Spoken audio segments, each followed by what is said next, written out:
I officially have 0 trades, but if we look at my team, I actually have a decent amount of depth. I can still afford 3 more injuries, provided that it's an injury in the centre, second row forward, or front row forward. Now that I've said that, one of my halves or one of my hookers is going to get injured.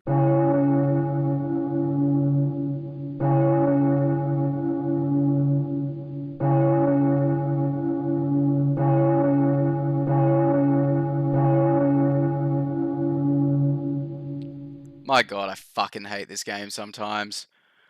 Ugh. How's it going? Wooden Spoon Supercoach here, really living up to my fucking name at the moment. It's been just fucked. Shout out to Blake, who got a 1400 last week. Good on you, brah. I had yet another stinker of a week. I am crashing and burning big time at the end of the year. I just didn't save enough trades. I've got no one to blame but myself. I got too aggressive with it, and I'm paying the price now. So, if you didn't see it, Sam Walker got a head knock pretty early on. He'll be out next week, along with Cleary and some other Panthers who are getting rested. So I have no halfback and no trades. I finally bite the bullet and bring Harry Grant in, and he scores a humongous 24. So worth my last trade. Thanks, Harry. He'll probably get fucking rested as well. I'm proper crashing out. I know last week I said I don't care anymore. I definitely care. I'm salty as shit. Anyway, we'll quickly go over the notable scores. Rabbitohs put an absolute fisting on the Dragons. Tallis Duncan just keeps fucking doing it. 115. He will be a gun option for next year. Alex Johnson with an 87, not looking like he's going to get the record, which is the only reason I put him in my team is because I wanted him in my team when he broke the record. He'll have to, I think, score a hat-trick to get it, maybe even 4. So not super likely, but I suppose it could happen. Sorry, they're on the bye this week. Awesome. Another player out. Oh my god. So he's got round 27 to do it. He's still only got 1 week to make the record. Do I have centre wing depth? I don't even want to check. I do have centre wing depth, actually. We're good. Panthers Raiders. I'm pretty stoked on this. This leads me to believe that the Raiders can actually go and win the comp. I would love them to, just so we got something fucking different happening. Dylan Edwards with a decent enough score. Nathan Cleary with a bit of a lackluster one.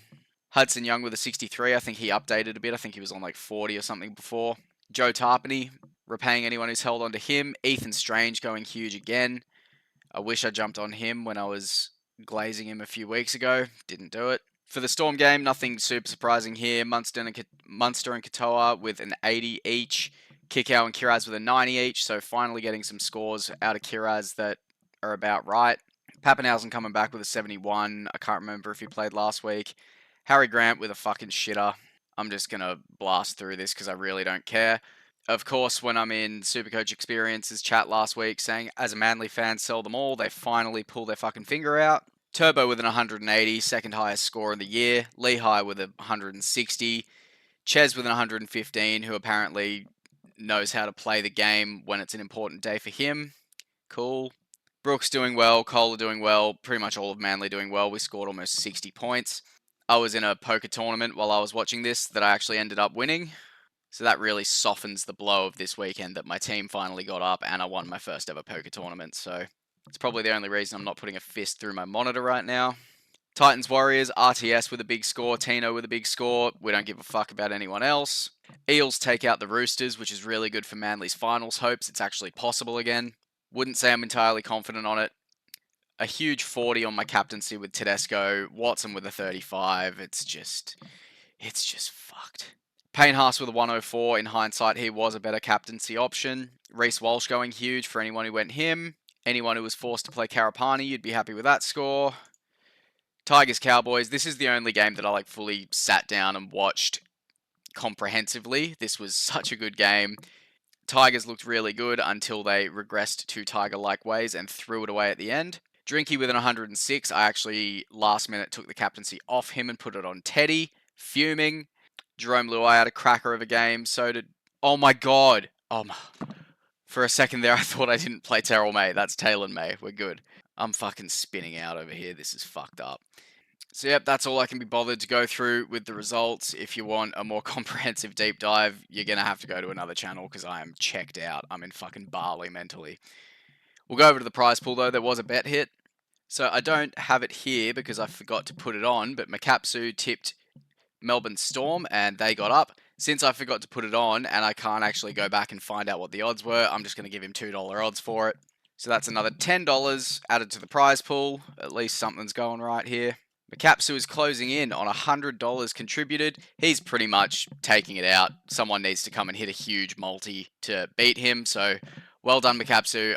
I know I'm early crowing it, and this could be really bad luck, but you're pretty much locked in for about $100 at the end of the year. And we're about $450 for the prize pool, so it's pretty good. And these futures are actually looking really good. Broncos in the top 8 is pretty much locked up. Melbourne in the top 4 is locked up. And the Roosters to miss the 8, which was the rogue one, could happen if Manly or the Dolphins and maybe one other team defy the odds and leapfrog them. And those 3 are multied as well, so there could be near enough $50 there to get us up to a $500 prize pool. So let's quickly go have a look at who is leading. So Jacob, coach of Knick Knack Paddywhack, is still well ahead by just under 200 points with 2 weeks to go. So he's in a very good spot. JetSpeed's still in the top 5, who's been mentioned a few times on the channel. He's been getting involved as well. Because I'm a small channel, I don't actually know how many of these people are going to come back to the channel to see if they've won. So the season ends in 2 weeks. I think I'm going to give them until November to get back to me. Otherwise, it's just whoever is the highest that gets back to me takes it. Is that fair? I don't really know, but also, like, if you don't come back to claim it, like, that's on you, bro. So again, if you see your name here, fucking stay involved and you might get the money. Because I'm not going to be waiting around for months to give away $500 of my own money to someone who doesn't even come back and, you know. But yeah, shout out Knick Knack Paddywhack. 17th overall is fucking crazy. And that'll do it. I'm going to go set my reserves and captains and stuff and hold back tears while I do so. That'll do it. Uru. I fucking hate this game. Bye.